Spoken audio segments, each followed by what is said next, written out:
কনকনে শীত, খেটে খাওয়া মানুষগুলোর নেই কোনো কাজ, পড়েছে অর্থ সংকটে। দিনের আয় দিনে খরচ, সঞ্চয়ের খাতা শূন্য। সংসারে একজন আয় করে, 6 জন বসে খাবার গ্রহণ করে। কোনোদিন কাজ থাকে তো কোনোদিন কর্মহীন। সংসারের উপর সংসারে টানাপোড়েন। এই যা অবস্থা, করতে হয় ঋণ বা ধারের টাকা করতে হয় পরিশোধ। এভাবে চলে এদেশের নিম্ন শ্রেণী মানুষের যাপিত জীবন। দেশের সার্বিক পরিস্থিতিতে কোন সরকার এলো বা গেল পেটের দায়ে মনে রাখে না ওরা শুধু বাঁচার জন্য হরদম লড়াই করে যাচ্ছে। ভাগ্য কি সহায়? না, ভাগ্য বিধাতা শ্রমের বাজারে বিত্তশালীদের কর্ম গড়ে যুগের পর যুগ এভাবেই রয়ে যাবে ওরা। এ যেন বিধাতার প্রকৃত নিয়ম। কবে হবে ওদের দিন পরিবর্তন ওরা নিজেরাও জানে না। আচ্ছা, আপনি যে মহিলা লেবার, আপনি এখানে আরো দেখতেছি মহিলা আছে, আপনারা যে কাজ করেন, বর্তমান কাজের কি দাম আছে বলেন? আপনাদের রুজ কি হয়?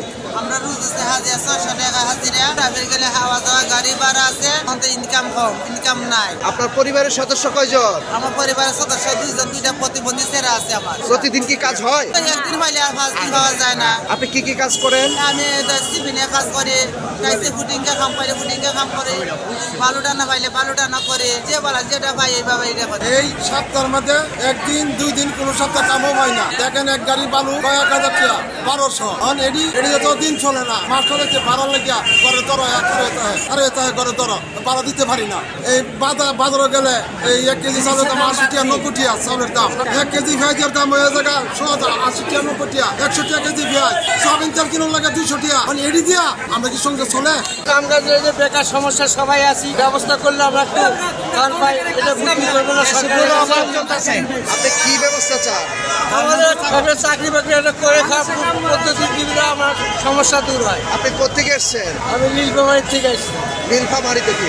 ওই অঞ্চলে কি কাজ নাই? ওই অঞ্চলে কাজ থাকলে আমাদের শহরে আসি আমরা। বর্তমান সরকারের যে অবস্থা, তারা তো চেষ্টা করছে দেশকে একটা স্থিতিশীল জায়গায় নেওয়ার জন্য। সরকারের প্রতি আপনার কি বলা? আমাদের একটু কর্ম ব্যবস্থা করলে আমরা ভালো চলতে পারবো। আচ্ছা, আপনি কি কাজ করেন? বালু টানেন, মাটি খনন করেন। তা প্রতিদিন আপনার কত টাকা আয় হয়? 500-550। এক ট্রাক বালু বাসায় নিয়ে দেন, কত টাকা? 3000 4000 আপনি কথা বলেন, কত টাকা দেয়? 1200 টাকা, এই 1300 টাকা, এই যে ফুসা নাকি? আপনি এখানে লেবার নিতে এসছেন? জি। লেবারের বাজার কি এখন? আমি তো ওই যে মুরগির ফার্মে মাছটা লুক দেওয়ার জন্য আছে। কতজন লাগে আপনার? আমার 2 জন আছে, আর 2 জন লাগবে। 2 জন আছে আর 2 জন। তাদের কি পার্মানেন্ট দিচ্ছেন? জি, মাসিক। তাদের কি ডেলি রুজ দিচ্ছেন না মাসিক? মাসিক। মাসিক। থাকা খাওয়া আমার, এবং মাসে আলোচনা সাপেক্ষে। আপনার পোল্ট্রি ফার্মের নাম কি? মাহিয়া এন্টারপ্রাইজ। মাহিয়ান। এটা কোথায় আছে অবস্থিত? এটা কাপাসিয়া সিমিস্ট্রি। কি কাজ করো? লেবারের কাজ করো। এই যে তোমার অল্প বয়স, এই বয়সে এই লেবারি কাজ ছাড়া অন্য কোনো কাজ পাও না তুমি? হয় না। তোমাকে যদি আমি চাকরি দিয়ে করবা? তোমার গ্রামের বাড়ি কোথায়? সিরাজগঞ্জ। সিরাজগঞ্জ তো অনেক শিক্ষিত একটি অঞ্চল, পুরাতন ঐতিহ্য আছে। তাহলে তুমি চাকরি হলে তুমি চাকরি করবা? ধরো এখন তোমার রুজ হয় 500 টাকা, কিন্তু চাকরি হবে হয়তো বা 8-10 হাজার টাকা বেতনে। সেক্ষেত্রে তোমার কি পোষাবে? তোমার এখানে কে আছে? আমার এখানে কি হয় আপনার? শালা, মানে ওয়াইফের ছোট ভাই। আপনি কতদিন ওর সাথে কাজ করছেন? একটা মাস আমার কাছে নিয়ে কাজ করি। আচ্ছা, এই যে কাজ করার যে 1 মাস কত টাকা আয় করছে, সে কত টাকা সঞ্চয় করতে পারতেছে বা জমা আছে কত টাকা? অর্থাৎ যে টাকা পাচ্ছেন সে টাকা খাচ্ছেন আর চলে যাচ্ছে, তারপর টানা পূরণের মধ্যে আছেন।